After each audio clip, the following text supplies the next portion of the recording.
नमस्कार, स्वागत है आपका। मैं हूं अरविंद त्रिवेदी और मेरे साथ हैं editor in chief SKI media के दिलीप मिश्रा। नमस्कार। एक खास मुद्दा आज हम आपके लिए लेकर आए हैं और वो है मध्य प्रदेश का बजट सत्र। जैसा कि आप जानते हैं कि प्रारंभ हो चुका है और आज बजट रखा गया सामने। तो वित्त मंत्री जगदीश देवड़ा ने ये बजट रखा।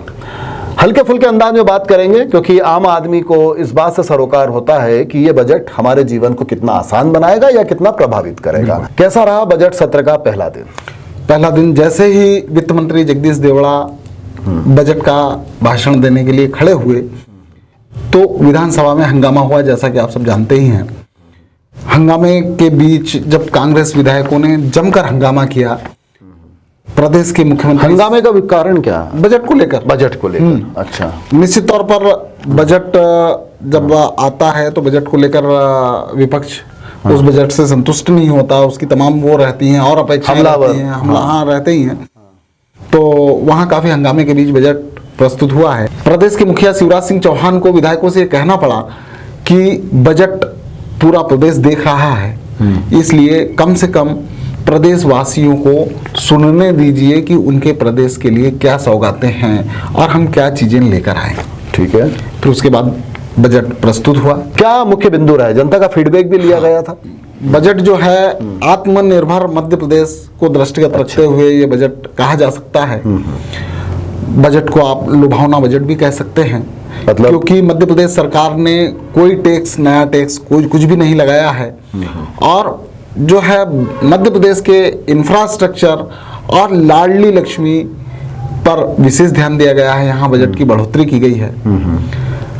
मुख्यमंत्री कन्यादान योजना, लाडली लक्ष्मी, इस पर विशेष ध्यान दिया गया है। अच्छा। सबसे बड़ी बात अगर देखी जाए तो स्कूल शिक्षा विभाग में 13,000 शिक्षकों की नियुक्तियां, मतलब रोजगार के अवसर जी, इस पे विशेष ध्यान दिया गया है। गृह विभाग की बात की जाए तो 6,000 पुलिस कर्मियों की भर्ती का भी प्रावधान रखा गया है। लोक लुभावन बजट है, इसमें रोजगार का भी ध्यान रखा गया है और कहना चाहिए कि चुनाव की तैयारियां शुरू हो गई। बिल्कुल। प्रधानमंत्री आवास योजना की बात करें अपन, हाँ। उसमें देखिए, अगर बात प्रधानमंत्री आवास योजना की करते हैं तो प्रधानमंत्री आवास योजना में अगर बात की जाए पूरे देश की तो मध्य प्रदेश वैसे भी अग्रणी प्रदेश है। अच्छा। मध्य प्रदेश में 23 लाख के आसपास आवास बनाकर दिए जा चुके हैं और अब जो है 31 लाख आवास बनाकर दिए जाने का लक्ष्य है। इस बार देखें इसमें कुछ इस बार की अगर बात की जाए आपके पास है। प्रधानमंत्री आवास योजना के लिए 10,000 करोड़ रुपए का प्रावधान किया गया है। अच्छा। और आप स्कूल की बात कर रहे थे, प्रधानमंत्री आवास योजना। चलिए, ये तो एक मकान हो गया जी। अब बच्चों के स्कूल को लेकर, उसकी शिक्षा को लेकर क्या इसमें खास बात है? मैं उस पर जाना चाहूंगा क्योंकि शिक्षा का स्तर, बिल्कुल, अगर सीएम राइज स्कूल की बात कर रहे हैं हम, हाँ, तमाम बातें कर रहे हैं। नहीं, अगर सीएम राइज स्कूल की बात करें तो 360 सीएम राइज स्कूल के लिए 7,000 करोड़ रुपए का प्रावधान किया गया। अच्छा। जो नए स्कूल स्थापित होंगे, जो एक जिनके लिए बहुत सारी मूलभूत सुविधाएं मतलब घोषित की गई हैं। वहाँ खेलकूद, ललित कला प्रशिक्षण और विद्यार्थियों को स्कूल से घर और लाने ले जाने की परिवहन सुविधा तक उसमें शामिल की गई है। तो इस हिसाब से देखा जाए तो स्कूल शिक्षा को लेकर बहुत अच्छे प्रावधान किए गए हैं। और सबसे बड़ी बात, इस बार अगर बात लाडली लक्ष्मियों की जाए तो लाडली लक्ष्मियों की उच्च शिक्षा के लिए भी अच्छा प्रावधान किया गया है। अच्छा। मध्य प्रदेश में लाडलियों की अगर बात की जाए तो प्रति 1000 जो संख्या है वो बढ़कर 956 हो चुकी है। अच्छा, मतलब ये भी एक अच्छी बात सामने आई है। और प्रदेश में 41 लाख लाडली लक्ष्मियां हैं। अच्छा। तो उनके भविष्य को उज्जवल और सुरक्षित बनाने के लिए उच्च शिक्षा में सहायता देने का भी प्रावधान जो है इस बजट में किया गया है। कितना रखा है इसके लिए लक्ष्य? कुछ आंकड़े दिए हैं? जैसा कि आपने पूछा कि लाडली लक्ष्मी योजना पे 922 करोड़ रुपए का प्रावधान किया गया है ना। इसके साथ ही अगर बात की जाए चिकित्सा शिक्षा की तो प्रदेश में अब 22 मेडिकल कॉलेज हो जाएंगे। अच्छा। अभी तक 9 निजी चिकित्सा महाविद्यालय संचालित हो रहे थे। अब और कई मेडिकल कॉलेजेस बढ़ाए गए। वो जरूरी है। जिस तरह से अभी यूक्रेन से हमारे छात्र लौटे हैं, बिल्कुल, और जिस तरह से रशिया से छात्र लौटे, तो एक क्वेश्चन सबके मन में आया कि क्या हमारे यहाँ मेडिकल सुविधाएं इतनी नहीं है कि हमारे बच्चों को बाहर जाना बिल्कुल। हमारे यहाँ जो अभी तक 2035 सीटें हुआ करती थी एमबीबीएस के लिए, वो सीटें बढ़कर 3250। अब गेम्स को लेकर भी, स्पोर्ट्स, हाँ, स्पोर्ट्स को लेकर ध्यान दिया गया है। खेल खेलो इंडिया यूथ गेम्स का आयोजन होगा, 100 करोड़ का प्रावधान रखा गया है। और इसका आयोजन जो होना है, इसमें 12,000 खिलाड़ी भाग लेंगे। अच्छा, एक आयोजन ये भी होगा। बिल्कुल। चलिए, कोरोना काल के बाद एक अच्छी खबर स्पोर्ट्स के क्षेत्र में। और बजट की बात की जाए तो बजट में किसानों का भी ध्यान रखा गया है। फसल बीमा को लेके, फसल बीमा के अलावा भी तमाम चीजों को ध्यान में रखा गया है। किसानों का जो सरबती गेहूं है, उसको जीआई टैग दिलाने की बात भी कही गई है कि इसके भी प्रयास किए जाएंगे। अगर बात किसानों की जाए तो किसान कल्याण तथा कृषि विकास विभाग के लिए अटल कृषि ज्योति योजना के लिए 4,592 करोड़ रुपए का प्रावधान किया गया है। मुख्यमंत्री किसान कल्याण योजना के लिए 3200 करोड़ रुपए का प्रावधान किया गया है। फसल बीमा के लिए 2,000 करोड़ रुपए का प्रावधान किया गया है।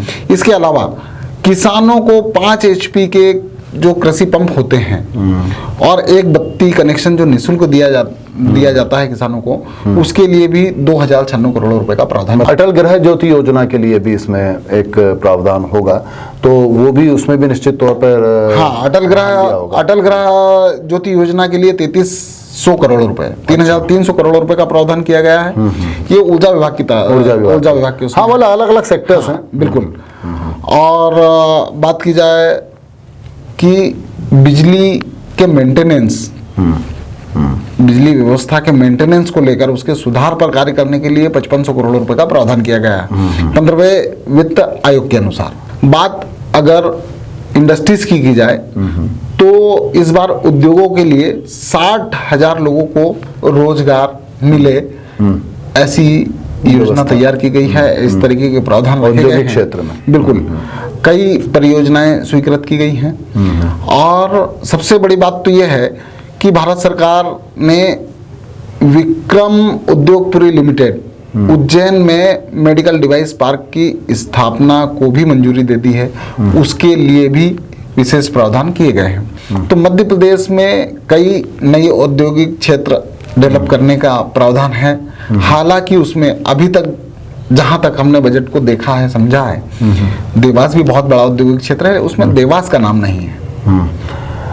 देवास का नाम नहीं है, लेकिन उद्योग क्षेत्र के लिए जी सरकार ने एक प्रावधान रखा है, बजट बनाया है। अच्छा, सड़कों की बात की जाए तो सड़कें जो हैं उसके लिए भी बेहतर प्रावधान किए गए हैं। अगर 22-23 में 3,000 किलोमीटर की नई सड़कें के प्रावधान है, टोटल 4,000 किलोमीटर नई सड़कें बनेंगी, 1250 किलोमीटर नवीनीकरण तथा 88 पुल बनाए जाएंगे।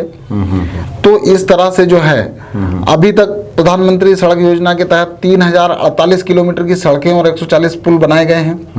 22-23 में 4,584 किलोमीटर की सड़कें और 180 पुल बनाए जाने का प्रावधान किया रखा गया। मतलब ये पुल और पुलिया, हाँ, ये भी सब प्रधानमंत्री आवास में जो छोटे छोटे पुल और पुलिया, ये सब बजट के अंदर जो भी बातें दिखाई देती हैं, बिल्कुल, जो भी हम देख रहे हैं, हाँ, वो सब एक समय सीमा के अंदर हो जाना चाहिए। अच्छा, एक सबसे बहुत जरूरी है। एक सबसे अच्छी बात जो देखने को मिली है बजट में, वो है कन्यादान योजना। अच्छा, सामाजिक न्याय विभाग की जो कन्यादान योजना है, अभी शादी ब्याह योजना है, अब होंगे, धूमधाम से होंगे। और अगर बात की जाए तो कोरोना काल के चलते जो है, पिछले 2 सालों में लिमिटेड हुआ, नहीं हो पाए हैं। तो इसलिए जो है इस कन्यादान योजना को 1 अप्रैल से शुरू करने की बात कही गई है। और इसके तहत जो है 1 अप्रैल से शादी विवाह शुरू हो जाएंगे और इस चीज को भी बजट में शामिल किया गया है। अच्छा, बिजली, पानी, सड़क, ये 3 बातें बहुत जरूरी होती हैं, लेकिन साथ में लाडली लक्ष्मी भी है, कन्यादान भी है। बहुत बहुत धन्यवाद दिलीप मिश्रा जी, आपने स्टडी की और कुछ खास बिंदु आपने दर्शकों के लिए निकाले कि बजट किस दिशा में है और एक आम आदमी को किस तरह से वो समझ में आ सकता है। तो ये थी एक बातचीत। बहुत बहुत धन्यवाद। नमस्कार।